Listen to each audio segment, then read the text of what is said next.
June 20, 1975 universal പിക്ചേഴ്സിന്റെ എക്സിക്യൂട്ടീവുകൾ പരിഭ്രാന്തിയിലാണ്. അവർക്ക് ഒരു വലിയ തെറ്റു പറ്റിയോ എന്നൊരു തോന്നൽ. സിനിമാ ഇൻഡസ്ട്രി ആകെ ചർച്ചയായ അവരുടെ സിനിമയുടെ റിലീസ് എന്നാണ്. 4 മില്യൺ ബഡ്ജറ്റിൽ 65 ദിവസം കൊണ്ട് ഷൂട്ടിംഗ് തീർക്കേണ്ടിയിരുന്ന പടം.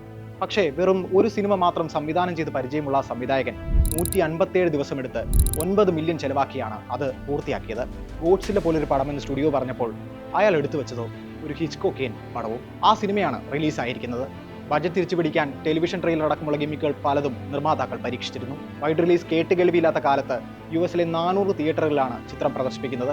കൂടെ പേടിപ്പെടുത്തുന്നൊരു ടാഗ്ലൈനും, you will never go to water again. ഇതാ ഒരു സംവിധായകന്റെ കരിയർ അവസാനിക്കാൻ പോകുന്നു എന്ന് സിനിമാ പണ്ഡിതർ കവിടി നിർത്തി. പക്ഷേ സംഭവിച്ചത് മറ്റൊന്നായിരുന്നു. പ്രേക്ഷകർ ശ്വാസം അടക്കിപ്പിടിച്ച് ആ ഹൊറർ പടം കണ്ടു. പലരും ഭയന്നു. US-ലെ ബീച്ചുകളിൽ വെയിൽ കായാനെത്തുന്നവരുടെ എണ്ണം കുറഞ്ഞു. തിയേറ്ററിൽ ആൾ നിറഞ്ഞു. അതുവരെ ഉള്ളതിൽ വെച്ച് ഏറ്റവും വലിയ പണം വാരി പടമായി ആ സിനിമ മാറി. ഫീൽഡ് ഔട്ടായി എന്ന് എല്ലാവരും വിചാരിച്ചിടത്തു നിന്ന് തിയേറ്ററുകളിൽ ആ സംവിധായകന്റെ പേര് കയ്യടികൾ വാരിക്കൂട്ടി. ആ സിനിമയുടെ പേര് ജോസ്. സംവിധാനം സ്റ്റീവൻ സ്പിൽബർഗ്. കഥ പറയുന്ന രീതിയാണ് സ്റ്റീവൻ സ്പിൽബർഗിനെ മറ്റ് സംവിധായകരിൽ നിന്ന് വ്യത്യസ്തനാക്കുന്നത്. വളരെ സാധാരണക്കാരായവരെ അസാധാരണമായ സന്ദർഭങ്ങളിൽ കൊണ്ടു നിർത്തിയാകും അദ്ദേഹം കഥ പറയുക. അതിൽ തന്നെ പല സിനിമകളിലും കുട്ടികളാണ് കേന്ദ്ര കഥാപാത്രം. കുട്ടികൾക്ക് സമാനമായ ഭാവന മുതിർന്നവരും സൃഷ്ടിക്കാൻ ഈ ഫിലിം മേക്കർക്ക് സാധിക്കുന്നുണ്ട്. ജുറാസിക് പാർക്ക് പോലുള്ള പടങ്ങൾ ഇഷ്ടപ്പെടാത്തവരായി ആരാണുള്ളത്? ഈ കഥകളിലെ ഇമോഷണൽ കണക്ഷൻസ് ആണ് മറ്റൊരു സവിശേഷത. പ്രത്യേകിച്ചും സങ്കീർണമായ കുടുംബ ബന്ധങ്ങൾ. അത് പ്രേക്ഷകരുമായി പെട്ടെന്ന് റിലേറ്റ് ചെയ്യപ്പെടുന്നു. എന്താണ് ഈ ഭാവനയുടെ ഉറവിടം? അത് സ്പിൽബർഗിന്റെ കുട്ടിക്കാലം തന്നെയാണ്. വലിയ കൗതുകം നിറഞ്ഞ കണ്ണുകളുള്ള ആ മെലിഞ്ഞ കുട്ടി അയൽപ്പക്കത്തെ മറ്റു കുട്ടികളെ പോലെ ആയിരുന്നില്ല. ബാക്കി കുട്ടികൾ ബാസ്കറ്റ്ബോൾ കളിച്ചപ്പോൾ അച്ഛൻ സമ്മാനിച്ച 8mm ക്യാമറയിൽ കണ്ണിൽ കണ്ടതൊക്കെ ഷൂട്ട് ചെയ്യുകയായിരുന്നു സ്റ്റീവൻ. വീടിന്റെ പിന്നാമ്പുറമായിരുന്നു അവന്റെ സ്റ്റുഡിയോ. സഹോദരിമാർ അഭിനേതാക്കളും. വിരുദ്ധ ധ്രുവങ്ങളിലുള്ളവരായിരുന്നു സ്റ്റീവന്റെ മാതാപിതാക്കൾ. എഞ്ചിനീയറായ അച്ഛൻ സംസാരിക്കുന്നത് സർക്യൂട്ടുകളുടെയും യുക്തിയുടെയും ഭാഷ. പിയാനിസ്റ്റായ അമ്മ സംഗീതത്തിന്റെയും ഫാന്റസിയുടെയും ലോകത്തും. പരിചിതമായ ഈ നക്ഷത്രങ്ങളെ വലം വയ്ക്കുന്ന ഒരു ഏകാന്ത ഗ്രഹം പോലെയായിരുന്നു സ്റ്റീവൻ.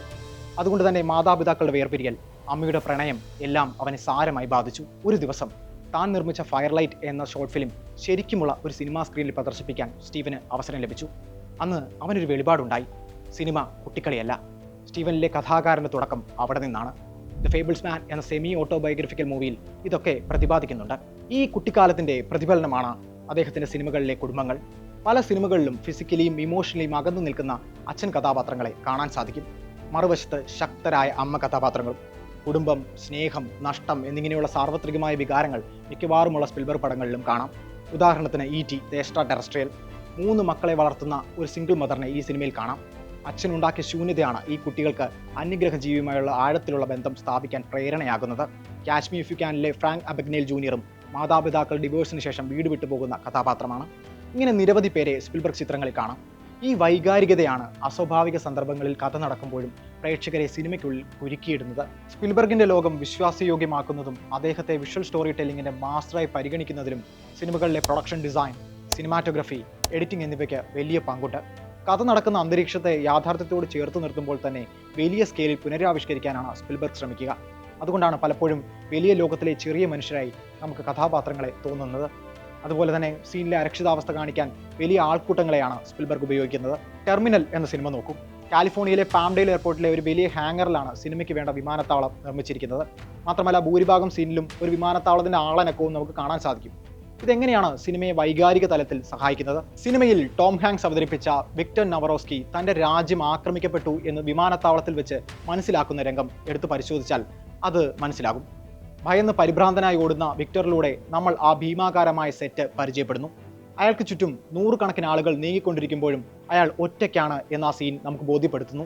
ആ സീൻ അവസാനിക്കുന്നത് സെറ്റിന്റെ വലുപ്പവും വിക്ടറിന്റെ നിരാശയും പ്രതിഫലിപ്പിക്കുന്ന ഷോട്ടിലൂടെയാണ്. സിനിമാറ്റോഗ്രഫിയും പ്രൊഡക്ഷൻ ഡിസൈനും കഥ പറച്ചിലും ചേർന്ന് ഒരു സീനിനെ ഉയർത്തുന്നതിന്റെ ക്ലാസിക് ഉദാഹരണമാണിത്. ഇതുപോലെ തന്നെ പ്രധാനമാണ് സേവിംഗ് പ്രൈവറ്റ് റയാനിലെ ഒമാഹ ബീച്ചിലെ ഓപ്പണിംഗ് സീൻ. അധിനിവേശത്തിന്റെ വ്യാപ്തി സൂക്ഷ്മമായാണ് ഈ രംഗത്തിൽ ആവിഷ്കരിച്ചിരിക്കുന്നത്. പ്രായോഗിക സെറ്റുകളും അത്യാധുനിക VFXും സമർത്ഥമായി സംയോജിപ്പിക്കുന്ന റെഡി പ്ലെയർ വണ്ണിന്റെ പ്രൊഡക്ഷൻ ഡിസൈൻ ആകട്ടെ സിനിമാറ്റിക് സ്റ്റോറി ടെല്ലിങ്ങിന്റെ അതിരുകൾ ഭേദിക്കാനുള്ള ശ്രമമായിരുന്നു. അങ്ങനെ എല്ലാ പടത്തിലും സിനിമയുടെ ടെക്നിക്കൽ വശം കഥ പറച്ചിലിനെ മുന്നോട്ട് നയിക്കുന്ന ഘടകമായാണ് സ്പിൽബർഗ് ഉപയോഗിക്കുന്നത്. സംശയമുണ്ടോ? ഒന്ന് കണ്ണടച്ച് നാസികളുടെ ഒരു കോൺസെൻട്രേഷൻ ക്യാമ്പ് സങ്കല്പിച്ച് നോക്കൂ. നിങ്ങൾ കാണുന്ന ഓഷ്വിറ്റ്സും ക്രാക്കോവും തന്നെയല്ലേ ഷിൻഡ്ലേഴ്സ് ലിസ്റ്റിൽ ആവിഷ്കരിച്ചിരിക്കുന്നത്? ഹോളോകോസ്റ്റ് കാലഘട്ടത്തിൽ നിറഞ്ഞു നിന്നിരുന്ന നിരാശയും വേദനയും സ്ക്രീനിലേക്ക് കൊണ്ടുവരാൻ മോണോക്രോമാറ്റിക് വിഷ്വൽ സ്റ്റൈലാണ് സ്പിൽബർഗ് ഉപയോഗിക്കുന്നത്. സിനിമയ്ക്ക് ഭാവനാപരവും ചരിത്രപരവുമായ ആധികാരികത ഈ ശൈലി നൽകുന്നുണ്ട്. നിറങ്ങളുടെ അഭാവം സിനിമയുടെ വൈകാരിക ആഘാതം വർദ്ധിപ്പിക്കുന്നു. ജൂതജനതയുടെ നിരാശ, അവർ നേരിടുന്ന മനുഷ്യത്വമില്ലായ്മ എന്നിവ ഈ ബ്ലാക്ക് ആൻഡ് വൈറ്റ് ദൃശ്യങ്ങളിൽ പ്രകടമാണ്.